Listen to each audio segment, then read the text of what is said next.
Okay, ladies and gentlemen, for those of you that have not watched the actual review, which is only about 10-11 minutes long, I like the movie.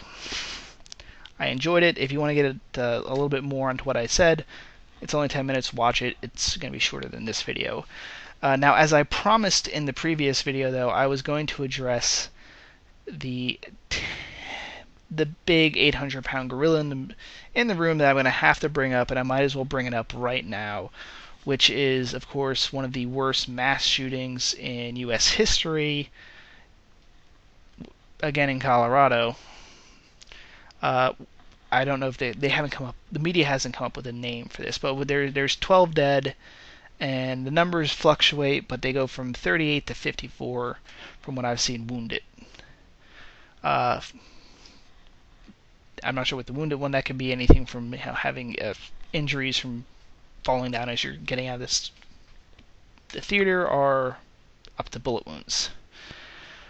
So, what to say about this? I didn't get to see the 12 o'clock showing, mainly because work. I knew this was going to be a long movie, and I had to be at where I work, this is one of our big days. All of our bosses were going to be there. So I was not staying up till 4 in the morning to see Batman, and then have to run into work and be half tired on one of our biggest days, where all of my boss's boss and my boss's boss's boss was going to be there. So so I did not see the 12 o'clock showing. So I'm going to have to address this. I was considering waiting and going to see this on like Monday with a friend who he wasn't going to go see anything until that day either, and that's when I have off. But I saw what happened, and I felt compelled to just prove. I mean, I knew this was, from hearing the description, it was a lone wolf situation. This guy was, obviously, he seems mentally disturbed.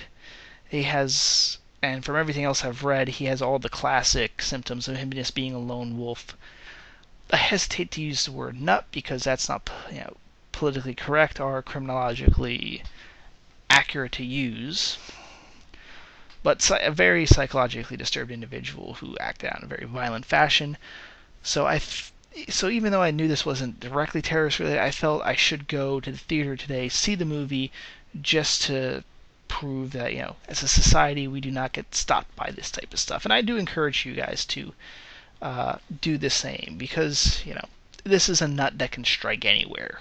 These type of individuals you can have this happen anywhere, where just one person will just go to any event that there's a lot of people and decide to open fire.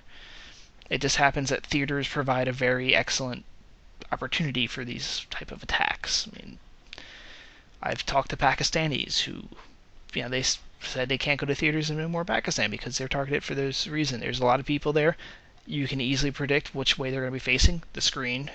It's compact, it's dark, it's a good, as a terrorist, it's an ideal spot to pick for an attack.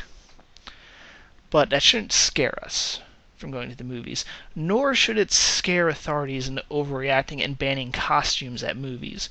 For one thing, it seems like the guy really wasn't wearing a costume. He went out to his car, put on a bunch of ballistic gear, and went back into a exit door that he had propped open.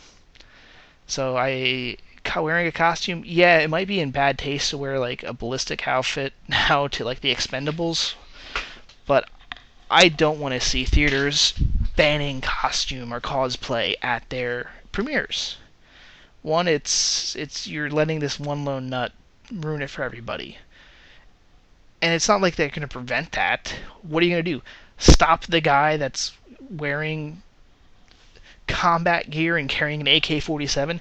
All he's going to do is open fire in the lobby then when you stop him. If you're trying to stop a guy like this, it's not going to work.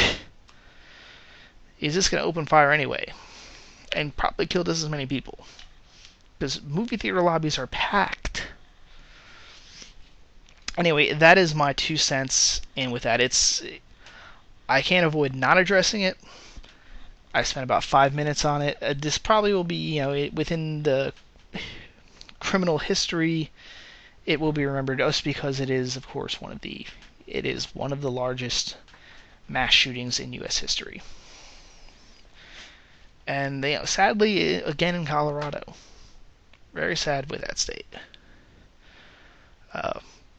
Long-term impact, I don't think it's going to greatly affect The Dark Knight. If anything, it's going to have a long-term an impact on. It's probably going to be the presidential debate. This is one of those things that's like the wild card that gets thrown in, where all of a sudden probably gun control is going to be back there as an issue in the debates. Don't turn this conversation or in the comments into a gun control debate. We're not having that here. This is a movie debate. I set this channel up to be non-political. Anyway, time to get into the actual movie. And I should probably start off. I praised the movie. I said it was great. I didn't say it was as great as The Dark Knight. But I enjoyed it. I enjoyed it even though I called, and here's where we get into the spoiler territory. And again, if you didn't watch my review, my review as I called it, is spoiler free. This discussion, though, is not. It's spoiler filled. And we're going to start off with the one thing I knew going in as soon as I saw Miranda, the character Miranda, played by Marion Cotillard. I think that's how you pronounce her name. The Cobb's wife from Inception, is that she is actually Tala al Ghul, the daughter of Ra's al Ghul. And I knew who. It was an open secret, basically, who she was.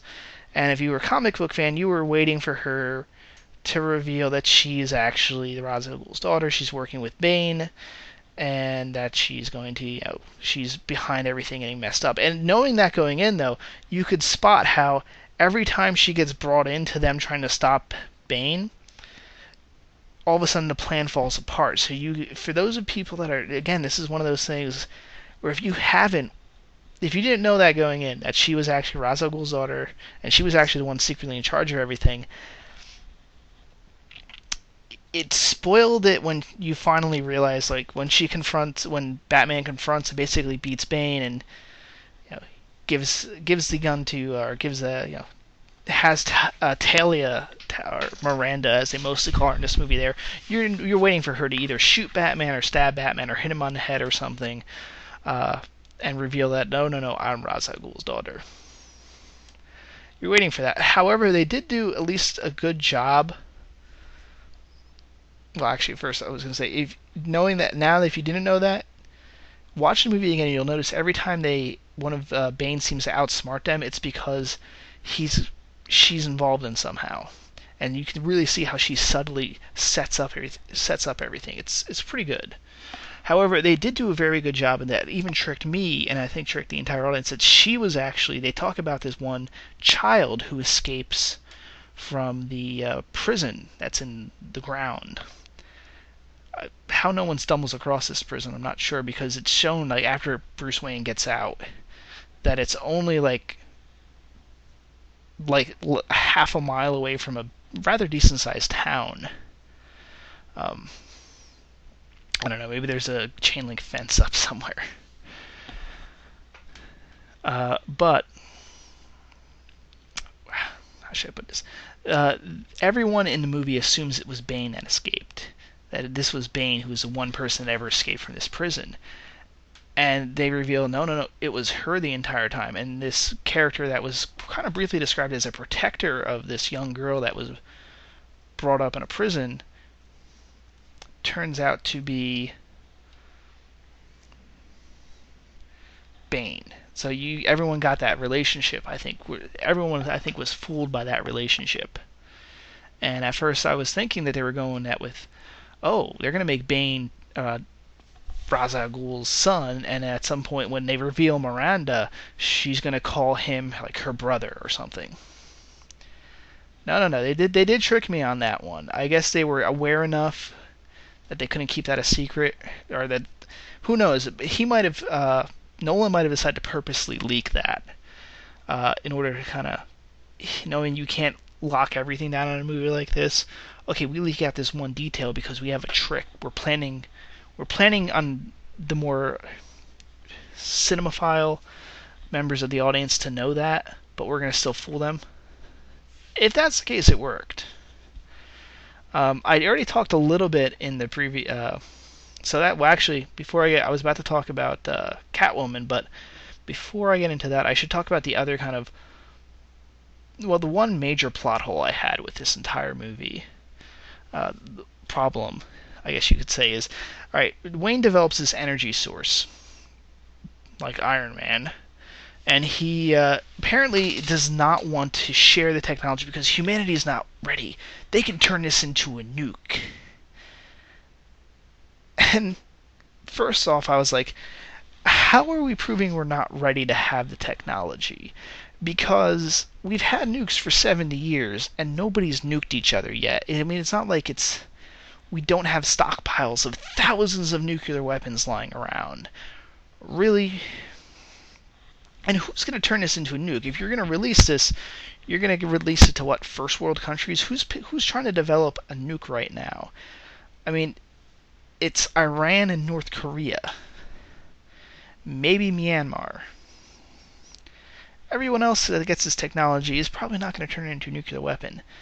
And you could maybe have thrown in a line there saying, well, this would be so easily duplicated that it could be turned, that these smaller regimes could do it. But even then, when they actually show how powerful the nuclear explosion is, it's, on the scale of nuclear explosions, really fucking tiny. Like, it's just a small atomic bomb explosion. When you see it detonate and you hear the kilotonnage, you're like, that's it? Because if that's the case, I don't think Bruce Wayne has a lot to worry about, because I think a lot of people wouldn't bother turning this into a nuclear bomb because we can make a lot more powerful ones. I mean, Jesus Christ, this thing had like a 4 kiloton. The Tsar Bomba had like 50. We have nukes that have 20 kiloton loads. This is not an impressive bomb. Anybody that's seriously trying to build nukes will probably go, well, that's nice, but I want 20 kiloton weapons. Or even a 10 kiloton weapon. And it's, for a nuke, it's largish. I believe you can actually have smaller nukes than this. So that's like the one big problem I have, because apparently he had this technology for years and he doesn't want to reveal it, and it's kind of the driving force. It's the reason Bane is able to take control of Gotham. He basically holds the city hostage with his nuke. Why the Air Force or the generals, they see this and they don't try to take out... Well, I guess, actually, now that I'm thinking about it, literally, this is just coming to me now. Nukes are very hard to explode. It's hard to actually get a nuke to have a nuclear explosion, which is why you just don't see nuclear explosions occur in nature very often. Really, the safest way of taking out a nuke is blowing it up, which is why I'm really perplexed why as soon as they revealed, we have a nuke, the Air Force just didn't decide to go, bomb that stadium. We might have some fallout, yeah, but it's going to be a lot less than a nuclear explosion.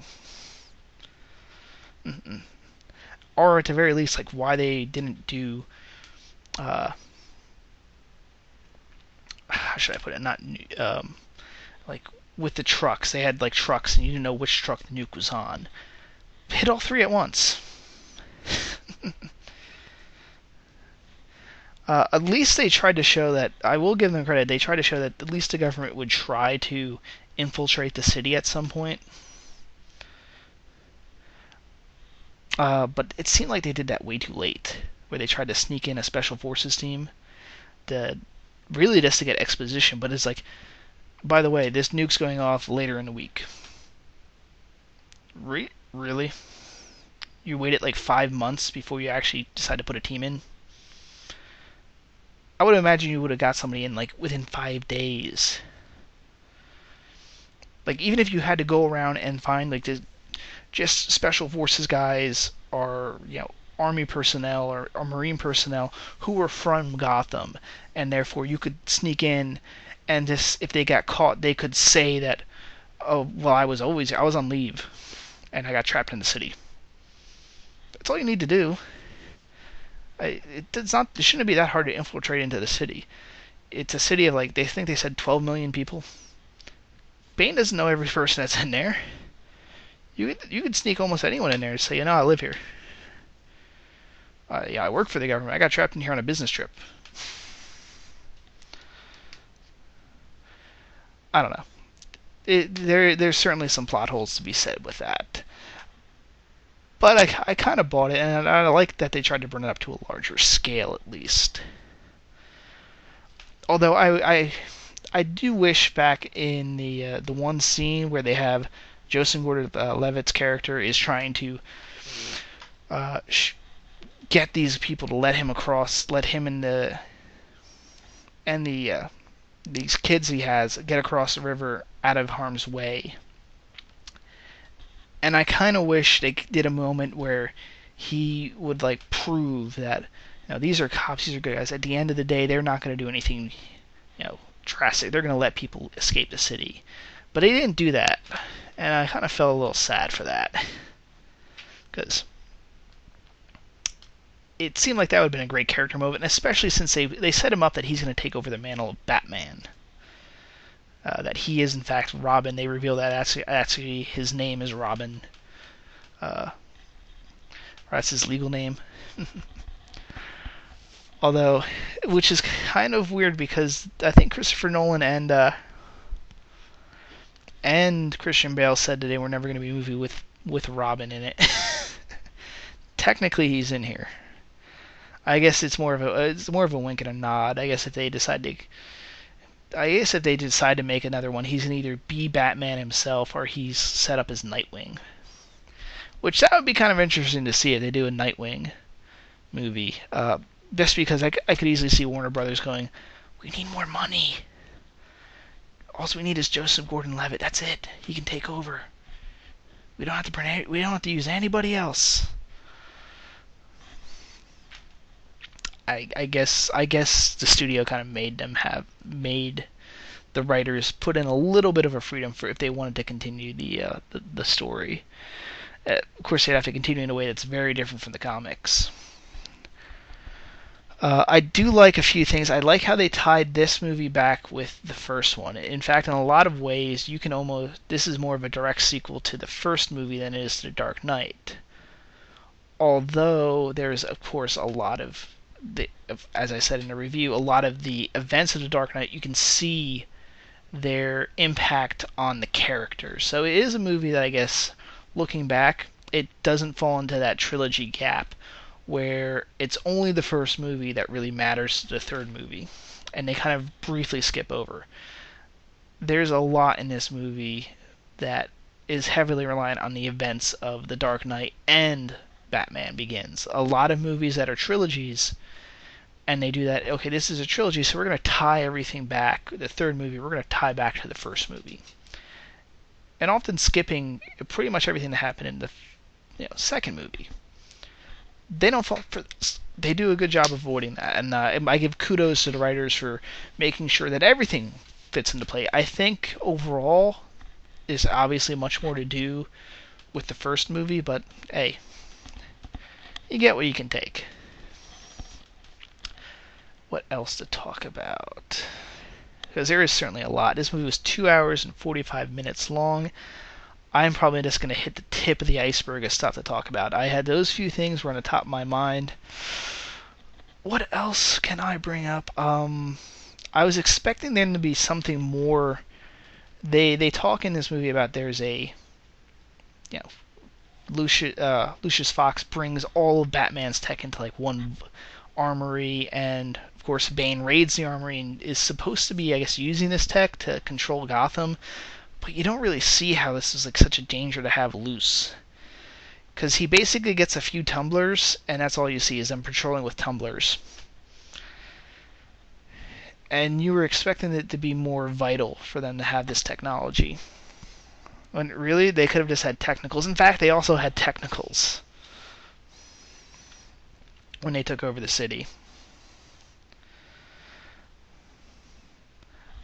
Speaking of when they took over the city, I really enjoyed the the Cillian Murphy cameo. Cillian Murphy has a cameo where he's playing a he's back as the Scarecrow. He's not wearing the Scarecrow outfit, but he's basically a judge. He's set up after Bane's taken over and he's released everyone from the prisons. He's running his own court where he has this giant mountain of desks that he sits on the top of, and he just goes, "This isn't a sentence. This isn't a trial. This is just a sentencing hearing." It's like, and he gives everyone the option: death or exile. And at one point they bring the commissioner Gordon in there, and he's like, we're not stupid. We're not going to try walking on that ice. And he goes, "Fine then, it's death. Death by exile." I enjoyed his cameo. I wish they kind of showed what happened to him when they retook the city.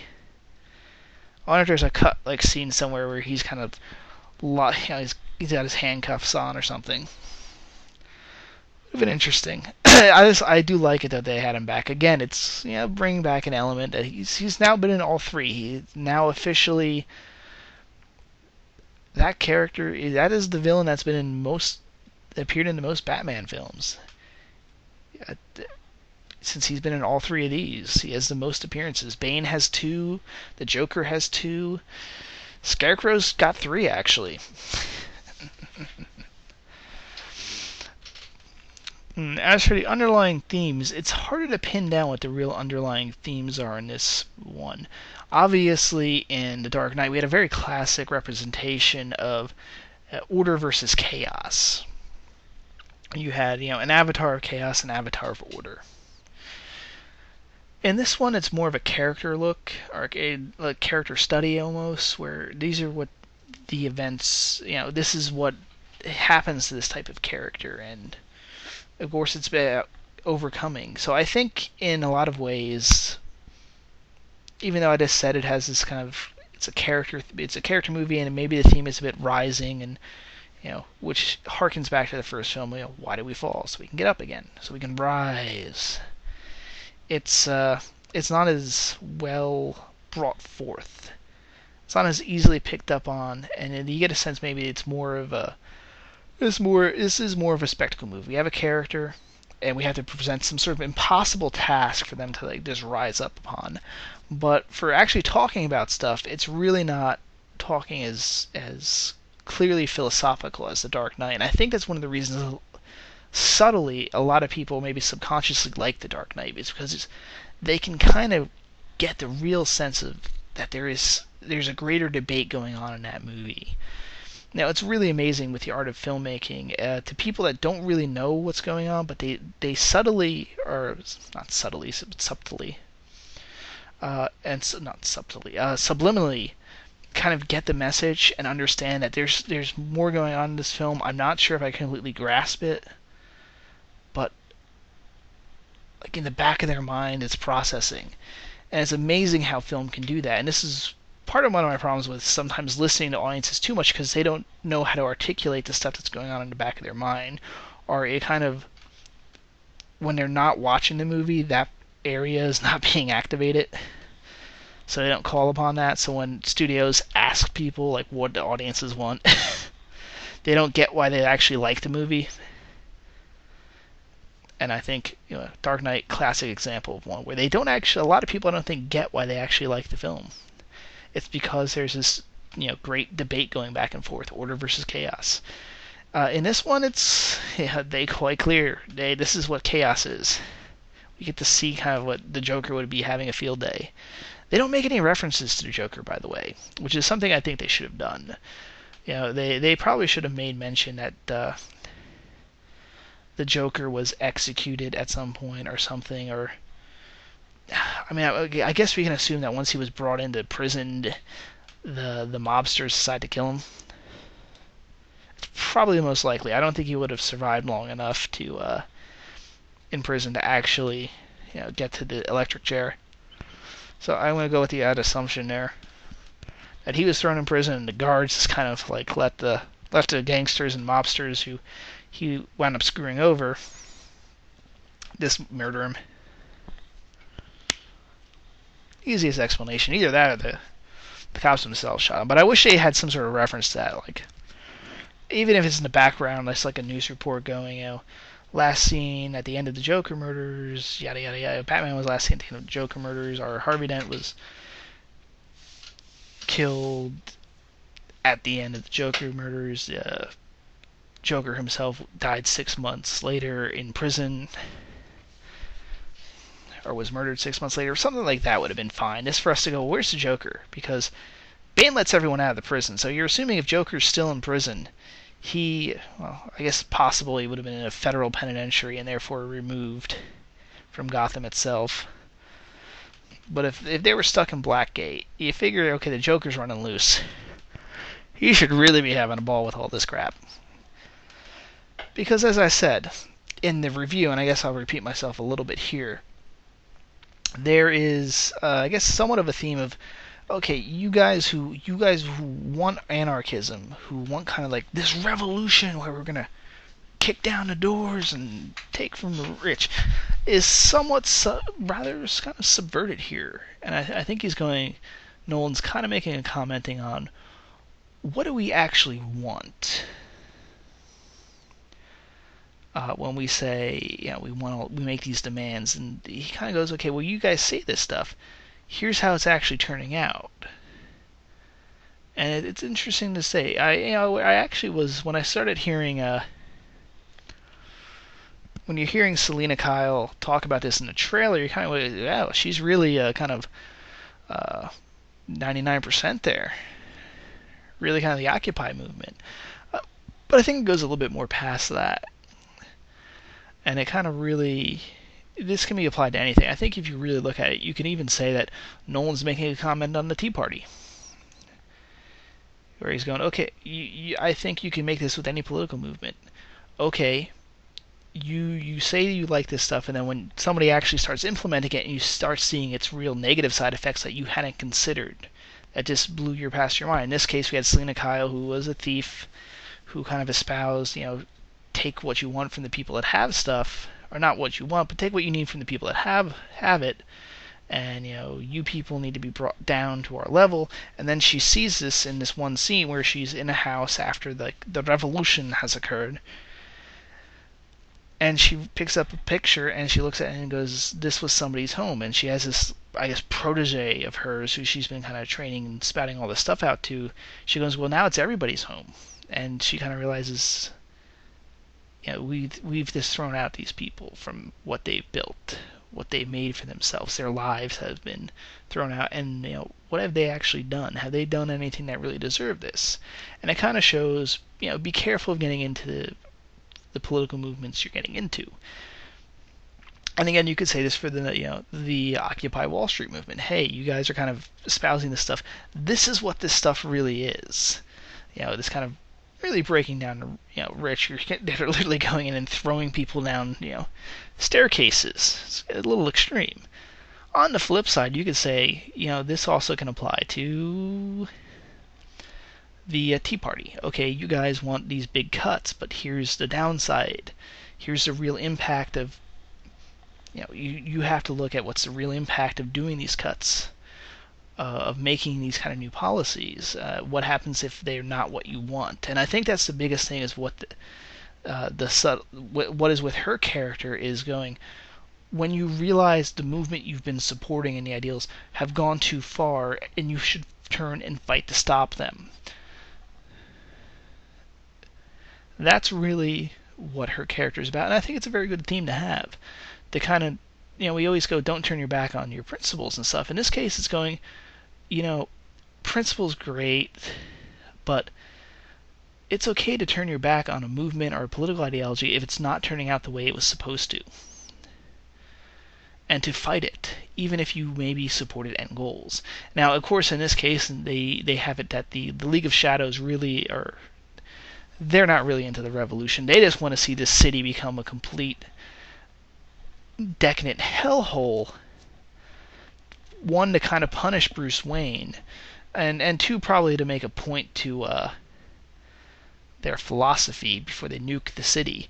Although it does seem interesting that they did all seem to plan to die in the city. I was expecting them to have some sort of escape plan or something, like they would just get into a chopper like an hour before the nuke goes off But they all seem rather content to just sit in the city and let let the nuke go off. So at least they're committed. Uh, there is a lot more I could talk about with this film, but you can see I'm tired. I worked a full days. I worked a full day. One of the bigger days we had to work, and I come home and I almost immediately go back to the movies, and I come home and I make this review, and it's already 12:30 at night, and I gotta go back to work tomorrow morning. So I'm gonna cut it there. I probably could talk on about this for an hour. I'm just having a lot of pauses, as you can probably tell, because I'm tired. So forgive me if I didn't get into like a full hour's length discussion, although I'm sure some of you are grateful I didn't go into another hour-long rant. It's easier to go into long rants when there's like stuff to complain about, but this movie is actually fairly good.